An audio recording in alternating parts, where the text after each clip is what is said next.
On the Camino, how much is too much? Too much of what? Let's talk about that after the intro.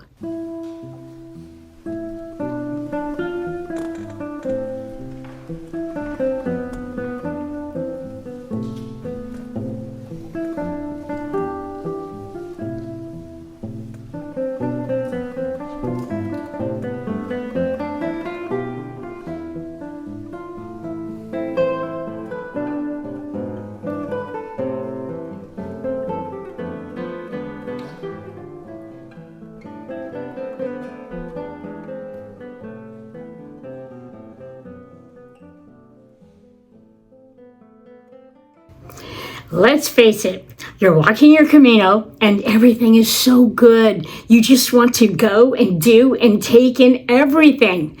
But you need to be able to recognize when it becomes too much. How much is too much walking? Walking a Camino route truly encompasses a sense of magic that resonates with all who experience it. The breathtaking landscapes, the sense of community among fellow walkers, and the simple joy of movement make each step a delight. However, amidst the enchantment, it's important to acknowledge that the allure of the journey can lead to one, overindulgence, or push beyond reasonable limits. Let's delve deeper into the experience of a daily walk along this beautiful path.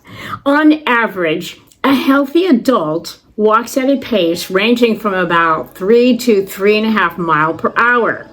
To put this into perspective, if one were to embark upon their walking journey at 8 o'clock in the morning and maintain a steady pace until 3 o'clock in the afternoon, it would be feasible to cover an impressive distance of roughly 24 to 28 miles within that time frame.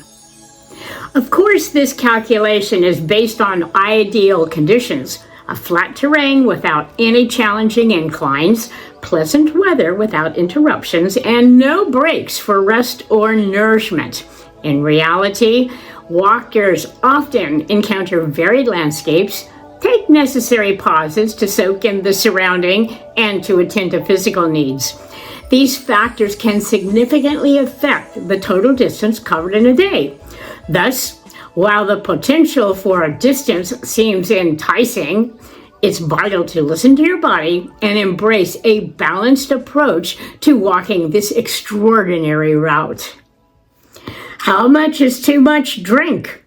You hear over and over, don't forget to drink. This is so true. Water is essential to maintain your bodily needs during this strenuous activity. My habit, what I found that works for me, is whenever I find a water source, I empty my water bottle, fill it again with fresh cold water, drink as much as I can, and then fill the bottle up and put it away. Every time I stop to take a picture, look at scenery, or just a pause, I take a drink from my water bottle. So we all agree, drinking plenty of water is good.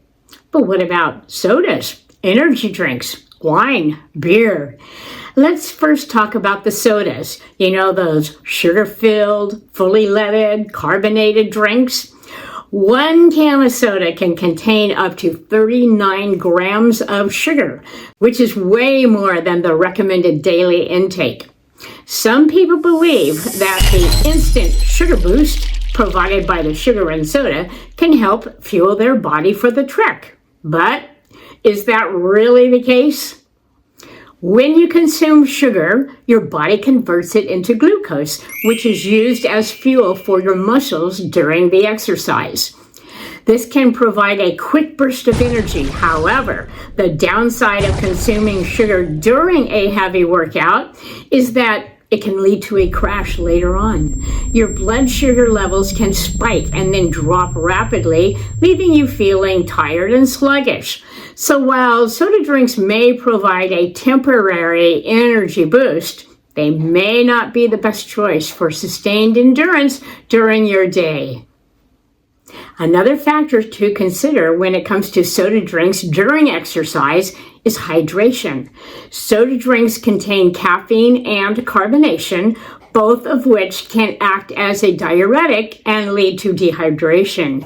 So while soda may quench your thirst temporarily, it may not be the best choice for long-term hydration during your Camino day. The best refreshing beverage to fuel your walk is water.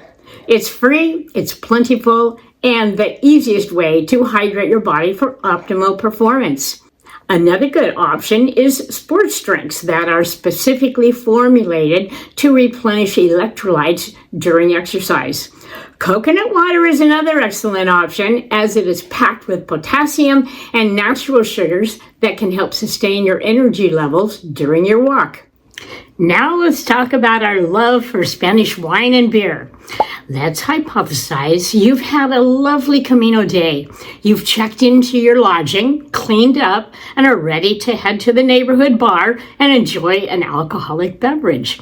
Nothing wrong with that if you do it correctly. Here's why and what you should do. First of all, let's talk about the effect alcohol has on the body. Alcohol is a diuretic, meaning it increases the production of urine in your body. This can lead to dehydration if you're not mindful of your water intake.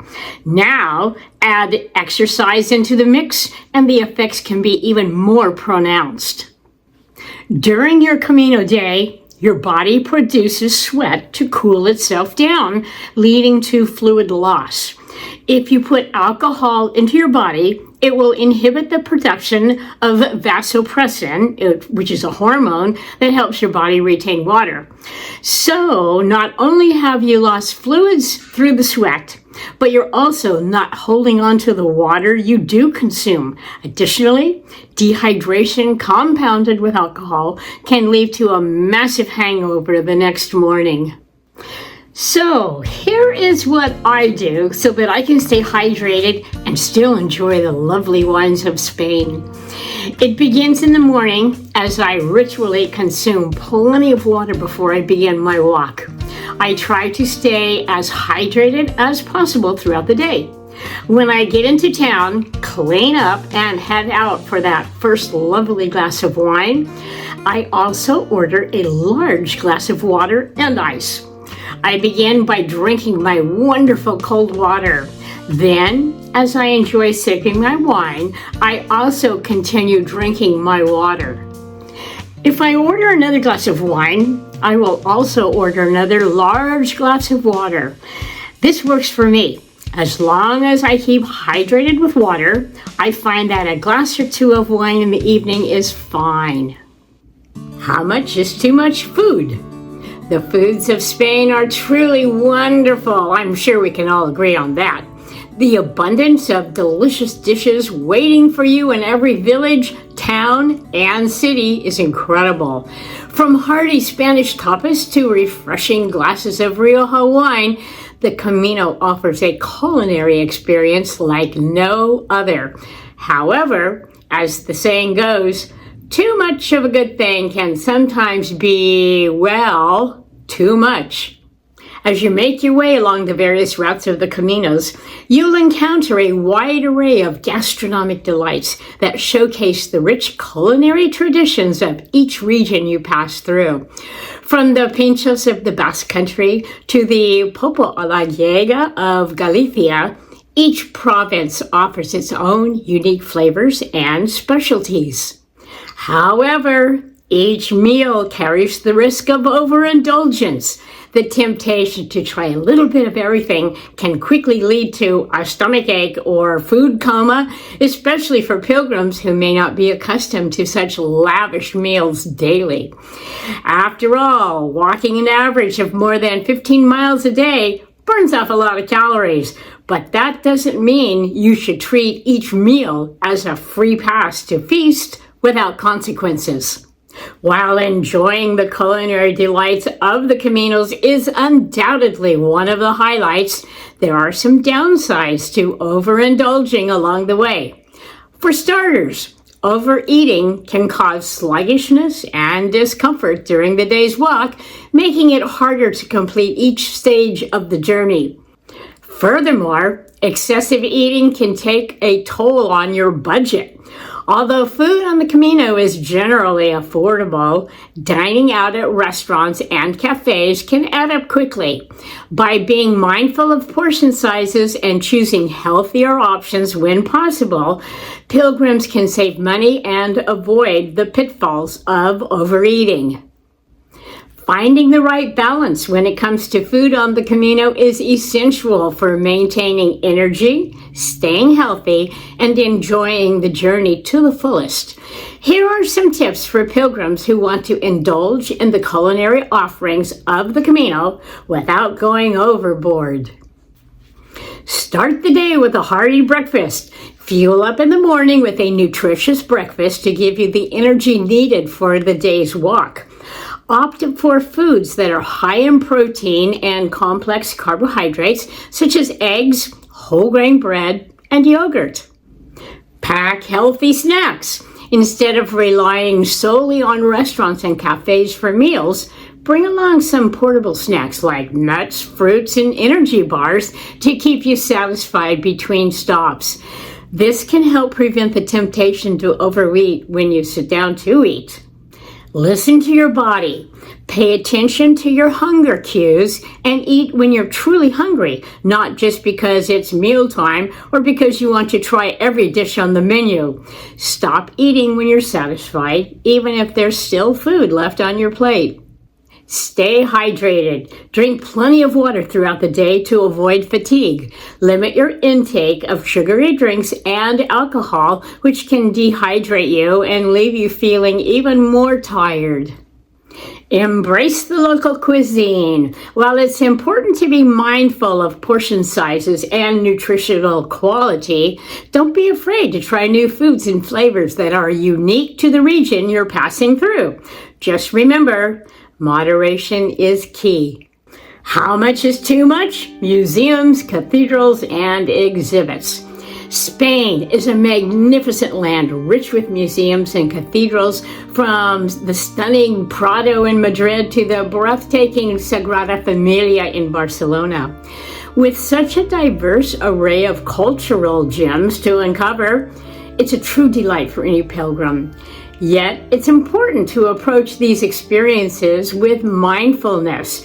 Becoming overwhelmed by the sheer beauty and history can sometimes hinder our ability to truly enjoy it. We wouldn't want to miss out on the enchanting exhibits and the picturesque surroundings that make Spain so special. So how do we maintain our enthusiasm for art and architecture while walking the Camino and discovering all that Spain has to offer? Recognize the signs. To start with, it's essential to be aware of the signs of cultural fatigue. If you ever feel a sense of reluctance to visit another cathedral or find yourself less excited about a museum tour, it might be a great time to pause and reassess your itinerary. Too much of a good thing can lead to burnout, diminishing your appreciation for the wonderful treasures waiting for you. The fantastic news is that there are effective ways to ensure you enjoy Spain's cultural richness without feeling drained during your Camino journey. Instead of cramming every museum or cathedral in your days as you encounter them on the Camino, select only the ones you would like to see on this journey. Take the time to savor each site. Relish in the beauty and the stories of each cathedral and museum at a comfortable pace, allowing your curiosity to flourish. Remember, you will be back, so save some for next time. Embrace the Camino spirit, which isn't about racing, but rather enjoying the journey. Taking a day off from walking so you can enjoy that special place is necessary to keep your spirits high and your curiosity alive. Time for music.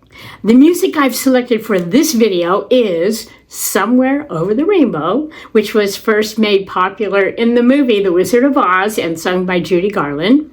But in the 90s, it was revisited by the Hawaiian musician and singer Israel Ka'ano'i Kamakawiwo'ole. better known as is. This is the version that I've used for this arrangement of 6 French horns and 1 ukulele. Yeah, I get to play my ukulele in this one. I mean, who doesn't love the sound of a ukulele? It just puts a big smile on your face. So, somewhere over that next hill, over that next mountain, across that next valley, is the dream that we all dream of, Santiago de Compostela. Please enjoy this music.